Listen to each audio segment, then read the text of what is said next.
Olá, de domingo até terça-feira da semana que vem, advogados de todo o estado vão estar reunidos na 17ª Conferência da categoria em Brusque, no pavilhão da FENARRECO. Aqui no estúdio eu converso com o Dr. Alexandre Tavares, que é conselheiro da OAB Santa Catarina e também professor de Direito Tributário da Univale. Obrigado pela sua presença, doutor. Realmente vai ser um grande encontro estadual, esse 10º encontro, né, doutor, que tem aí como tema a ética, caminhos para a justiça, pacificação e sustentabilidade, né? Por que vocês escolheram aí esse tema? Obrigado aí pela sua presença aqui no estúdio. De antemão, em nome da OAB do Estado de Santa Catarina, eu agradeço o convite e a oportunidade de falarmos sobre a 17ª Conferência Estadual da Advocacia, onde nós teremos aqui a oportunidade única de estarmos presentes diante de grandes nomes do direito, grandes pensadores do direito. Essa conferência foi muito bem articulada e pensada pelo Conselho Estadual. Os nomes foram debatidos, cada qual de acordo com a sua área de atuação, fizemos os apontamentos e temos hoje a certeza da realização de uma grande conferência, levando-se em consideração tanto a dinâmica de atuação dessa conferência, onde nós teremos auditórios distintos, no mesmo horário, com a oportunidade de escolha pelos conferencistas, e também pela diversidade de temáticas tratadas nesses 2 dias de amplos debates sobre as mais variadas vertentes do direito. Quais são os debates assim mais acalorados, doutor, que podem sair dali benefícios para a comunidade, por exemplo? Bem, o título da conferência refere-se à ética, sustentabilidade e pacificação de conflitos. Sabemos hoje que vivemos um fenômeno de intensa judicialização do direito, onde o Poder Judiciário vem enfrentando grandes dificuldades de dar respostas à altura e num tempo considerado adequado aos anseios sociais. É preciso que pensemos e que instituamos uma política de padronização de soluções extrajudiciais de conflitos. Isso parte necessariamente para uma mudança de comportamento ético, não só da classe profissional, mas também de uma mudança de comportamento, de uma moral social. É preciso que mudemos os usos e os costumes de levarmos tudo para o fenômeno da judicialização. Então, teremos debates nesse sentido. A própria primeira palestra que teremos será com o ministro Marco Aurélio Buzzi, ex-professor da nossa universidade, ex-desembargador do Tribunal de Justiça de Santa Catarina, que ascendeu à Suprema Corte, onde a temática de sua palestra justamente será a questão da solução de conflitos. O Brasil está avançando nessa solução, doutor, nessa pacificação, na solução de conflitos? A gente viu exemplos, por exemplo, teve uma série no Fantástico, né, de pacificação. Exatamente isso que se propõe, doutor? Bem, nós temos hoje, de política de tribunal, uma série de propostas ou de campanhas de mutirões de acordo. Então, a grande verdade é que quando você deflagra uma ação judicial, eu costumo falar para os meus alunos, todos pedem. Porque, em regra, uma ação ela resolve um problema processual, mas ela acaba não necessariamente resolvendo um problema social. Porque aquelas arestas entre os vizinhos, entre as pessoas que litigaram no processo, normalmente não desaparecem e continuam a conviver durante o convívio social dessas pessoas. E eu vejo que a política de pacificação desses conflitos extrajudicialmente se mostra não raro um caminho mais harmonioso para resolver um problema não só processual e jurídico entre as partes, mas notadamente um problema social. E isso deixa a justiça amorosa também, que ela pode trabalhar com outros processos de maior relevância, né, doutor? Exatamente, até porque, independentemente do problema que está em curso, do problema que foi levado à litigiosidade, o devido processo legal há de ser observado, e aí nós temos uma pauta imensa de audiências de instrução e julgamento, né? Represando qualquer outro tipo de atuação desse julgador. Depois as árduas instruções de julgamento, com um imenso rol de testemunhas e produção de outras provas, isso tudo acaba travando o processo e por isso que o processo acaba tendo um curso não tão célere quanto a sociedade assim esperava. Uhum. Não obtém o resultado tão rapidamente assim também. Exatamente. Né? É necessário que se entenda que não raros processos demoram porque há uma série de direitos e garantias fundamentais que há de ser observado para ambas as partes do processo. Uhum. Como devido processo legal, a ampla produção de prova. Uhum. Você não pode cercear a produção de prova sob pena dessa pessoa poder alegar em grau de recurso uma nulidade do processo por cerceamento do direito de defesa. Então, são elementos intrínsecos ao processo que, querendo ou não, acabam fazendo com que ele, naturalmente, tenha um retardamento do tempo. Uhum.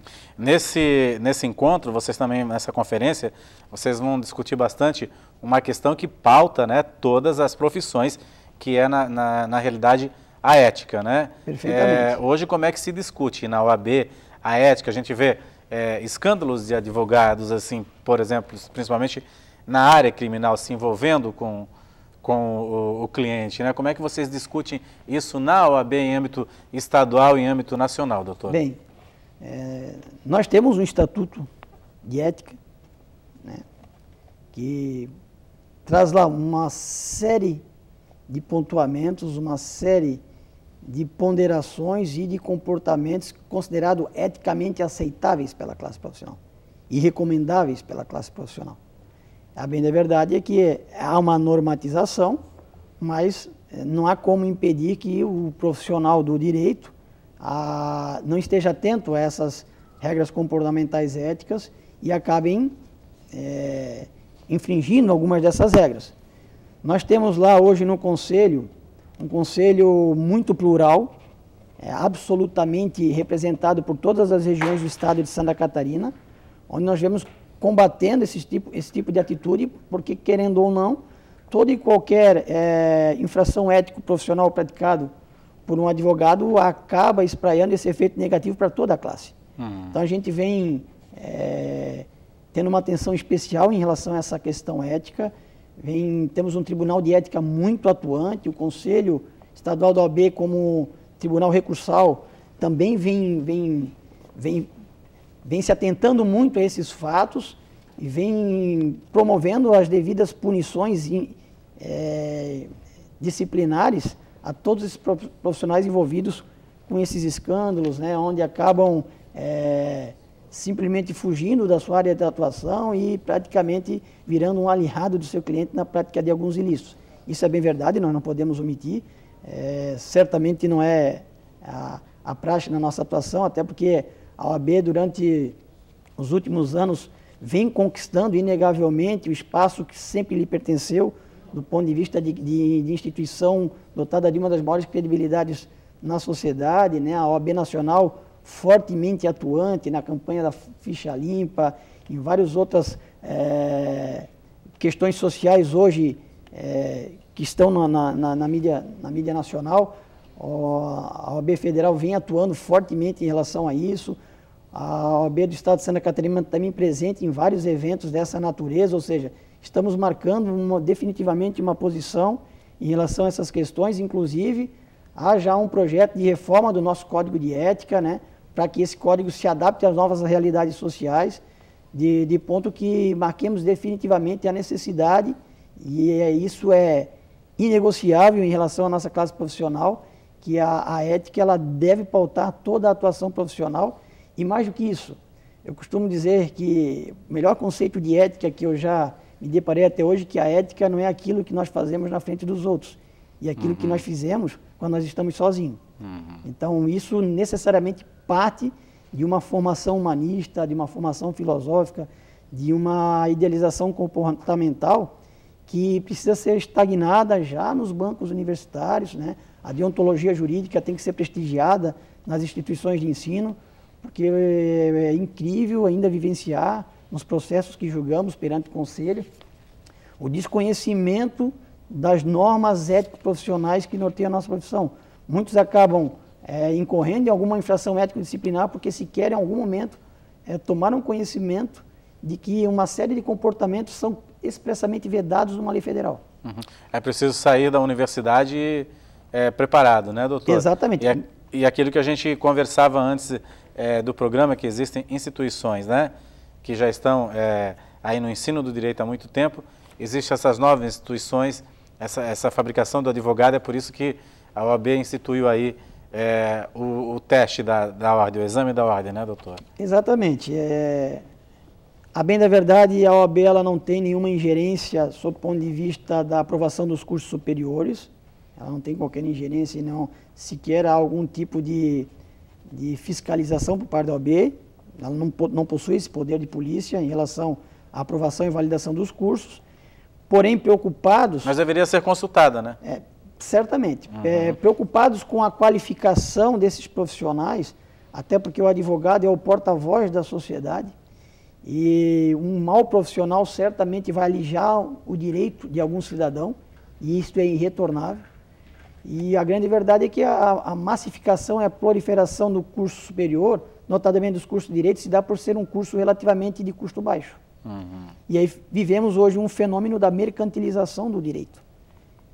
E justamente isto acaba desaguando numa série de comportamentos antiéticos, né, de comportamentos imorais praticados por alguns profissionais que nós não conhecemos sequer a formação, né, que tipo de qualificação ele teve, mas que, querendo ou não, hoje nós temos uma fiscalização mínima pela OAB, não na porta da entrada, porque nós não temos, a OAB não tem hoje essa ingerência, como já falei anteriormente, mas há como verificar, através do exame de ordem, a aferição da qualificação mínima para o exercício profissional.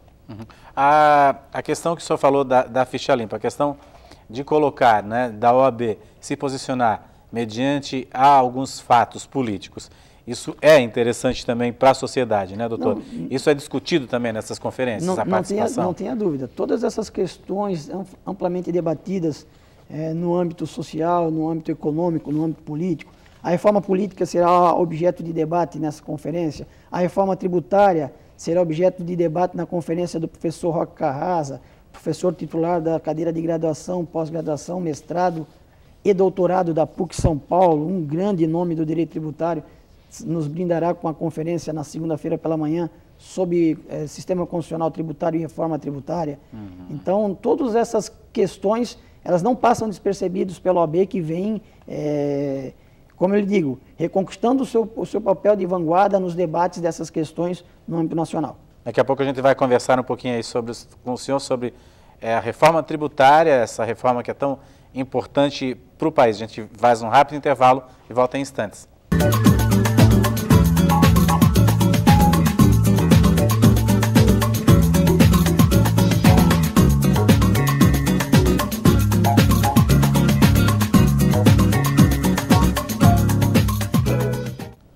O painel Univale está de volta. Hoje eu converso aqui no estúdio com o doutor Alexandre Tavares, conselheiro estadual da OAB e também professor de Direito Tributário aqui da Univale, que estamos falando um pouco aí sobre a 10ª Conferência Estadual da OAB, que acontece de domingo a terça-feira da semana que vem em Brusque, uma grande oportunidade para esses profissionais se qualificarem cada vez mais com palestrantes aí especiais que foram selecionados especialmente para essa conferência.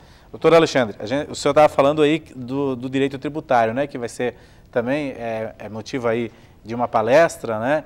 Hoje, como é que está essa situação no Brasil do direito tributário? É preciso uma reforma ampla, isso que pode ser discutido também aí na conferência, doutor?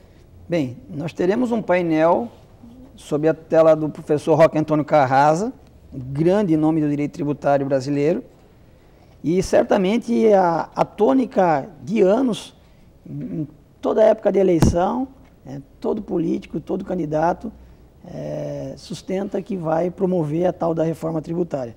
Ela é uma necessidade inegável, né, da classe empresarial brasileira. Nós vivemos hoje, vivenciamos uma altíssima carga tributária. Estamos batendo hoje a casa de 39% de tudo que se arrecada é utilizado para pagar tributos. A receita tributária bruta anual está batendo a casa de 38%.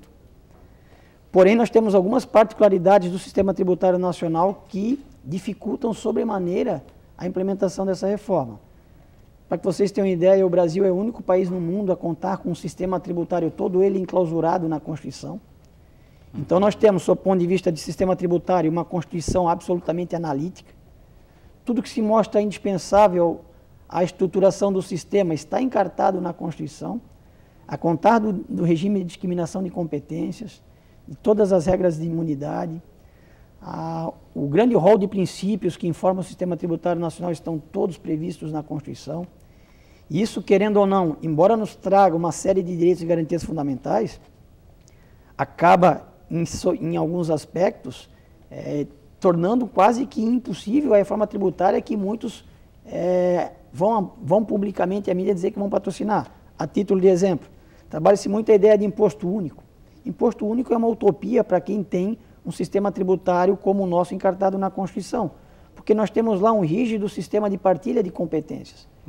E a ideia de imposto único que muitos promovem na televisão não é, na verdade, aquilo que a sociedade espera. Quando se fala em imposto único, a sociedade acredita que vai pagar um único imposto, não vai pagar coisíssima alguma, né, a mais. E não é essa a verdade.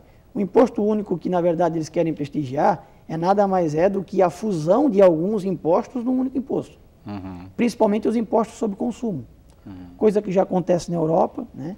Coisa que já, com IVA europeu. Que hoje está, né? Recentemente houve o feirão do imposto, aí a gente viu a carga tributária que é em cima disso. Exatamente. Né, nós temos hoje uma gravosa incidência de tributos sobre o consumo, o que não se dá no mesmo patamar em relação à renda. Tributa-se demais o consumo, né, e automaticamente acaba que as classes menos favorecidas proporcionalmente acabam pagando mais do que as classes prestigiadas, quando você tributa o consumo e não a renda. Né? Há alguns descompassos, alguns gargalos em nosso sistema.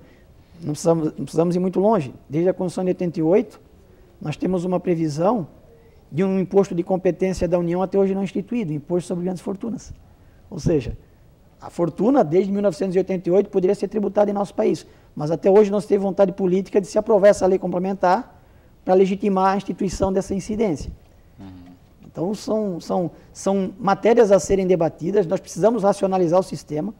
Vejam que hoje nós vivemos simultaneamente com 27 regulamentos de ICMS, o que é absolutamente delirante. Isso poderia ser único, né, doutor? Sim, o ICMS ele é um imposto estadual com conotação federal.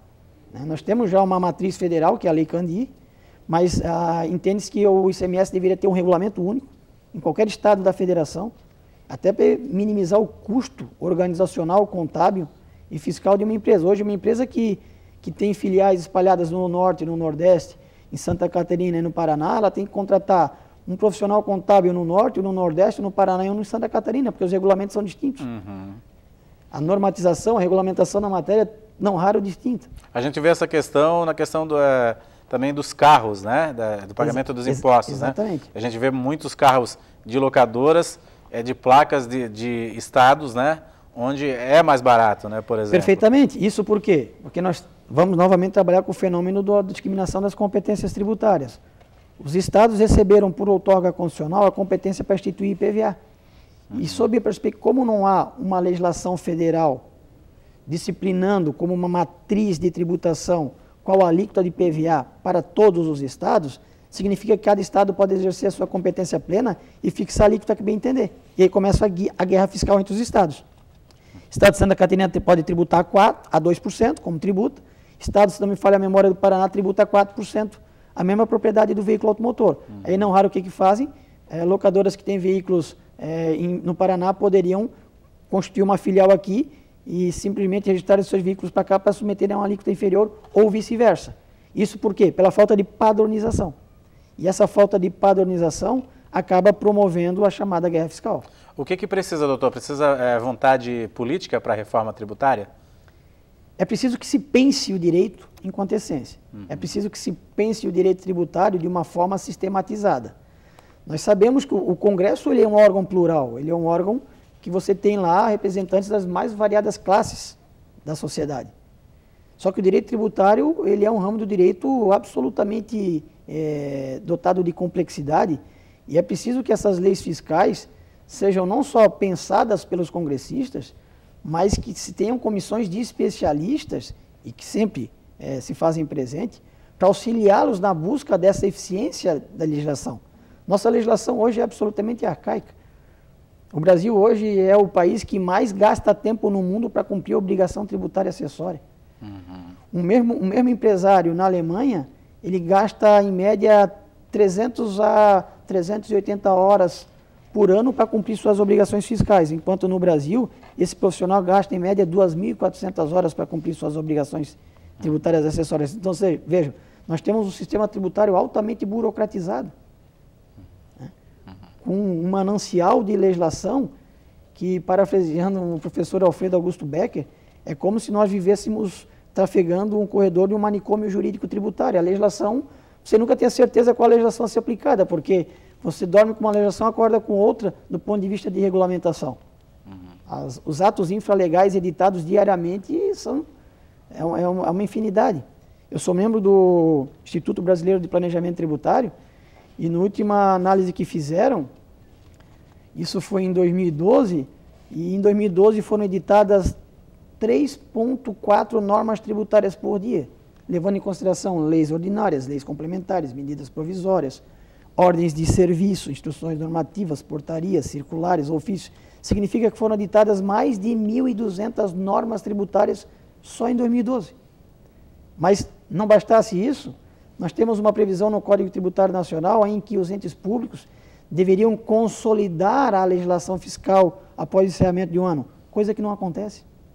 Ou seja, quando você vai se deparar com a aplicação de uma norma fiscal sobre dada matéria, você tem que ficar quase que garimpando na legislação quais são as normas já processadas, já publicadas, que disciplinam essa mesma matéria, quando o próprio ente público, editor da norma, deveria cumprir a diretriz estampada no Código Tributário Nacional e, ao final do exercício financeiro, trazer uma consolidação dessa matéria, ao ponto de juntar todas as normas que tratam daquela mesma matéria, editadas até aquele ano. Não fazem, ou seja, as normas tributárias estão espalhadas no ordenamento jurídico. Não raro o presidente da República edita uma medida provisória para versar sobre uma questão ambiental e lá no meio solta um artigo mudando uma questão afeta ao imposto de renda das sociedades anônimas. Ou seja, isso é delirante, você tem que ficar acompanhando toda e qualquer publicação de lei em nosso país, porque sequer uma parametrização mínima é observada.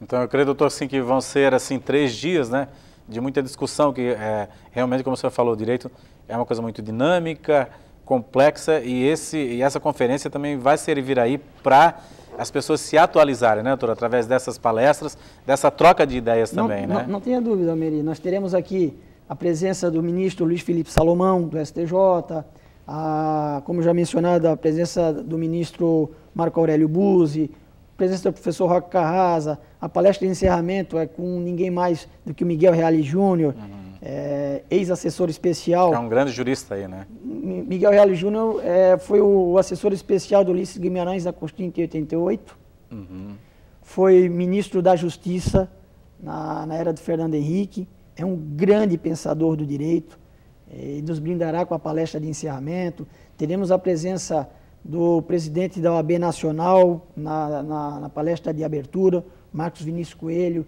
né, que tem tido uma representatividade ímpar, né, em relação a não só a sua gestão e a forma de pronunciamento sobre questões hoje que vem ocorrendo diuturnamente no âmbito da sociedade. Temos a ministra Gisela Gondim Ramos, ministra do CNJ, ex-conselheira estadual da OAB de Santa Catarina, que hoje tem status de ministro, ocupa o CNJ, sem falar grandes criminalistas que estarão presentes, promotores de justiça, também como palestrantes. Então nós temos praticamente todas as áreas do direito contempladas nessa conferência, não só o direito tributário, mas o direito constitucional, o direito ambiental, o direito de família, o direito penal, o direito previdenciário, ou seja, será uma oportunidade de respirarmos o direito em 2 dias. E, doutor, então participam profissionais, mas está aberto também para acadêmicos?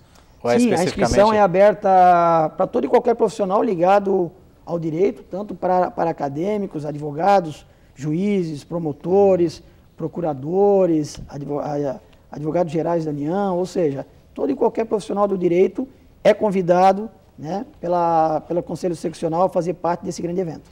Ok, então vai ser a abertura no domingo, 19 horas, lá na FENARRECO. Abertura no domingo, às 19 horas, na FENARRECO. Depois teremos uma confraternização, né, de todos os participantes lá mesmo. E as palestras já com os conferencistas, elas iniciam na segunda-feira pela manhã, encerrando na terça-feira à noite com a palestra do professor Miguel Reale Júnior. E vai ter uma homenagem também aos 50 anos da Univale, assim, que sim, é uma grande formadora de profissionais também. Perfeitamente, né, a Univale, enquanto instituição transformadora, né, eu falo isso até porque eu sou um egresso da Univale, me formei nessa universidade, aqui voltei na condição de professor e levo a tatuagem da Univale para onde vou, né, no âmbito da minha atuação profissional. Ela será prestigiada e premiada pelos seus 50 anos durante a abertura a conferência de abertura do evento. Ok, doutor, queria agradecer a sua presença e sucesso aí na conferência. Creio que daqui vão sair também propostas e ideias assim, que vão beneficiar também uma comunidade que depende aí do direito, depende da legislação e dos códigos também, para que seja uma sociedade mais harmônica, né? Buscando sempre os direitos, né, doutor? Não tenha dúvida, eu conclamo a todos os profissionais de direito que façam presente o evento, que façam as suas inscrições. Será um momento ímpar em suas vidas profissionais, poderem, aqui próximo da gente, ter a presença desses juristas de nomeada. E é um momento que eu sempre costumo dizer, nessas conferências, nesse congresso, é o momento de você esquecer um pouquinho a transpiração, que a nossa atividade, a transpiração é maior do que a inspiração. É o momento agora de buscarmos inspiração nesses profissionais, né, de aprendermos com esses profissionais, estamos abertos a vivenciarmos novas experiências. Tá, ok, muito obrigado. O Painel Univale fica por aqui, até o próximo programa.